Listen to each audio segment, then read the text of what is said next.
كنت أتأخر على الصلاة صراحة. كنت أمشي على طول، تخلص الصلاة أمشي على طول، أمشي في نفس اللحظة يعني خلاص ما أتك، أمشي أركض ردني أركض. صرت لا أحضر للصلاة وأنا أبغى أحضر، هدي ارمي الدنيا على ظهرك، وقت مستقطع هدي أحضر أصلي، خلص انتهت الصلاة قل أذكارك 10 دقائق 5 دقائق وادعو شوي ربك وقوم. كنت أدعي ربي في السجود، أدعي ربي في التشهد الأخير إن ربي يساعدني يعيني يعني بس.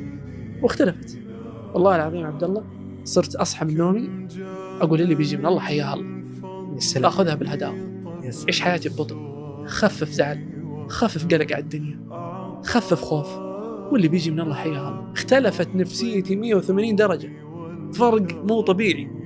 وسبحان الله ما أقول لك جتني الأشياء اللي كنت أسعى لها كذا بسرعة، لا الله اختبرني شوية وبقيت كذا، بعدين جاتني أشياء الله سهلها لي.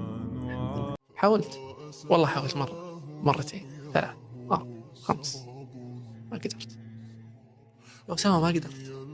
حاولت مرة كثير، إذا حافظت على صلاة أضيع اللي بعدها، إذا انتظمت يوم أضيع أسبوع.